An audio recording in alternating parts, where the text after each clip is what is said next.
Hello, আসসালামু আলাইকুম। নিগা Sultana page থেকে আবারও আপনাদের মাঝে হাজির হয়েছি আরেকটা ভিডিও নিয়ে। আজকে কাঁকড়ার রেসিপি দেখাবো আপনাদেরকে।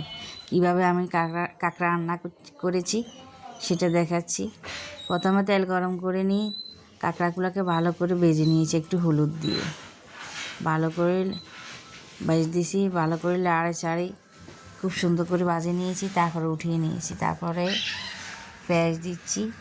পেঁয়াজ এটা ভালো করে লাল লাল করে ভেজে একে একে হলুদ, মরিচ, লবণ, মাংসে যে মশলা লাগে সেরকম করে সব মশলা দিয়েছি।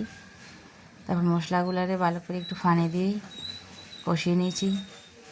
তেল উঠে গেলে তারপর কাঁকড়াগুলো দিয়ে দিব। আপনারা দেখতে থাকুন, একে একে হচ্ছে। মশলাগুলোকে ভালো করে কষিয়ে নিয়েছি।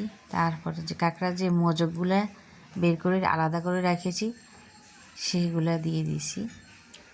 তারপরে সেগুলো নেড়ে তারপর কাঁকড়াগুলোকে আবার দিয়ে ভালো করে কষিয়ে নিচ্ছি।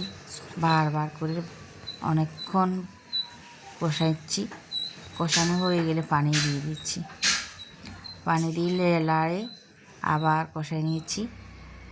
ঢাকনা দিয়ে দিব। এখন কিছুক্ষণ কষানো হলে তারপর লবণ চেক করে সব ঠিক আছে নিয়ে দেখবো। দেখার পরে তারপর বন্ধ করে দেবো চুলে। ধন্যবাদ সবাইকে। ভিডিওটি কেমন লাগছে, ভালো লাগলে একটা লাইক কমেন্ট করবেন, একটা শেয়ার করবেন। আসসালামু আলাইকুম ওয়া রাহমাতুল্লাহ।